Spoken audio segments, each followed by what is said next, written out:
യേശുക്രിസ്തുവിൽ എത്രയും സ്നേഹം നിറഞ്ഞവരെ, വചനയാത്രയിലേക്ക് ഏവർക്കും സ്വാഗതം.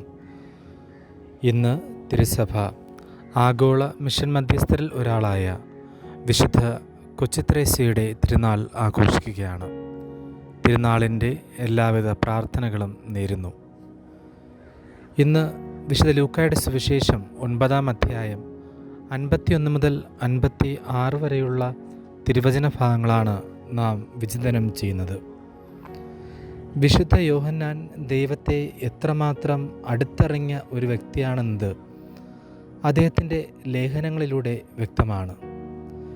ദൈവം സ്നേഹമാണെന്നും സഹോദരനെ സ്നേഹിക്കാത്തവൻ കൊലപാതകിയാണെന്നുമൊക്കെ യോഹന്നാൻ്റെ ലേഖനത്തിൽ നാം കാണുന്നുണ്ട്. എന്നാൽ ഇന്നത്തെ വചനഭാഗത്തിൽ തികച്ചും വ്യത്യസ്തനായ യോഹന്നാനെയാണ് നാം കാണുന്നത്.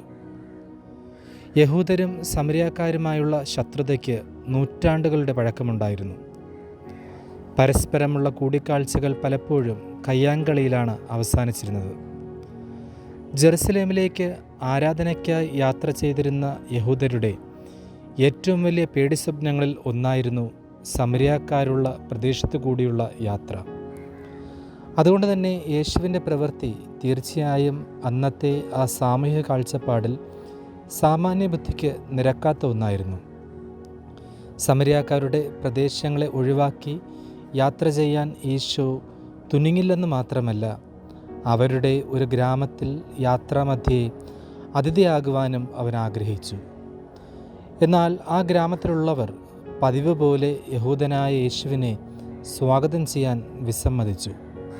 ഈ അവസരത്തിലാണ് യോഹന്നാനും യാക്കോബും ആ ഗ്രാമത്തിലുള്ളവർക്കെതിരെ രോഷം കൊണ്ടത്.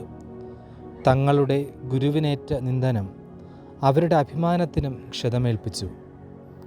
അതിന് പകരമായി അവരെ ശപിക്കാനാണ് ക്രിസ്തുവിൻ്റെ ശിഷ്യർ തുനിഞ്ഞത്.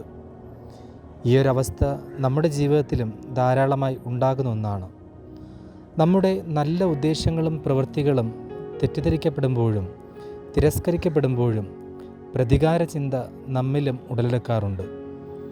എന്നാൽ ഈശോയാകട്ടെ തൻ്റെ ശിഷ്യരുടെ കോപത്തെ പ്രതി അവരെ വഴക്ക് പറയുകയാണ് ചെയ്തത്.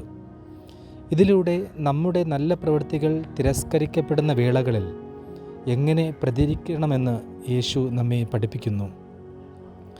ശിഷ്യന്മാരിലെ 2 ദുസ്വഭാവങ്ങളെയാണ് യേശു ശാസിക്കുന്നത്. ഒന്നാമതായി, തങ്ങൾ തിരസ്കരിക്കപ്പെടും എന്ന മുൻവിധിയോടെയാണ് ശിഷ്യന്മാർ സമരിയാക്കാരുടെ ഗ്രാമത്തിൽ പ്രവേശിച്ചത്.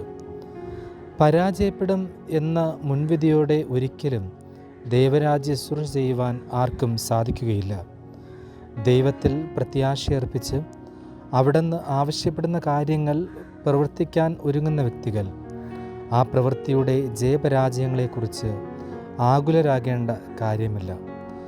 ആ പ്രവൃത്തിയിലൂടെ ദൈവം എന്താണ് ഉദ്ദേശിക്കുന്നതെന്നത് മിക്ക അവസരങ്ങളിലും നമുക്ക് ഗ്രഹിക്കാൻ കഴിയുന്നതിലും അപ്പുറമായിരിക്കും.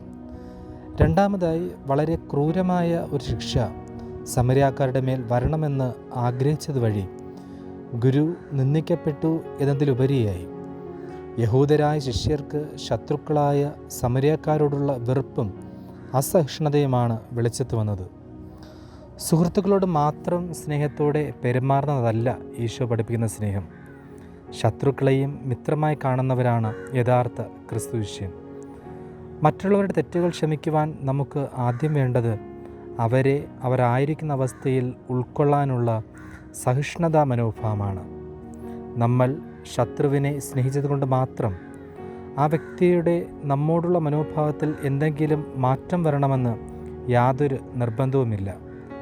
നമ്മുടെ നല്ല സമീപനത്തിന് തെല്ലും വില കൽപ്പിക്കാതെ അയാൾ നമ്മോടുള്ള ശത്രുതയിൽ തന്നെ തുടർന്നേക്കാം.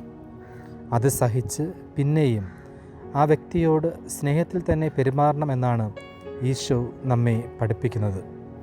അത് പാലിക്കുന്ന ഒരാൾക്കും എതിർപക്ഷത്തു നിന്നും തിരിച്ചടികളുണ്ടാകുമ്പോൾ പ്രതികാരാത്മകമായി ചിന്തിക്കുവാനോ പ്രവർത്തിക്കുവാനോ സാധിക്കുകയില്ല.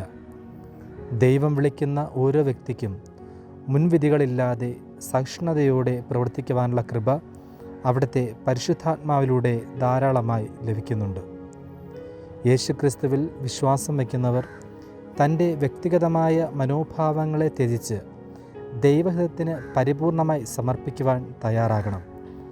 ദൈവം ഏൽപ്പിക്കുന്ന പ്രവർത്തനങ്ങളിലെ ജയപരാജയങ്ങൾ നിർണ്ണയിക്കുന്നത് ദൈവം തന്നെയാണെന്ന് മനസ്സിലാക്കണം. ഈ ഒരു വിശ്വാസത്തിൽ ഒട്ടേറെ കാലം ജീവിച്ചപ്പോഴാണ് യോഹന്നാന് ദൈവം സ്നേഹമാണെന്നും സഹോദരനെ വെറുക്കുന്നവൻ കൊലപാതകിയാണെന്നുള്ള ബോധ്യം ലഭിച്ചത്. ദൈവത്തെയും സഹോദരനെയും സ്നേഹിക്കുവാൻ പഠിപ്പിക്കുന്ന ദൈവത്തിൻ്റെ ആത്മാവിൻ്റെ അഭിഷേകത്തിന് വേണ്ടി നമുക്ക് പ്രാർത്ഥിക്കാം. ദൈവം നമ്മെ അനുഗ്രഹിക്കട്ടെ. ആമേൻ.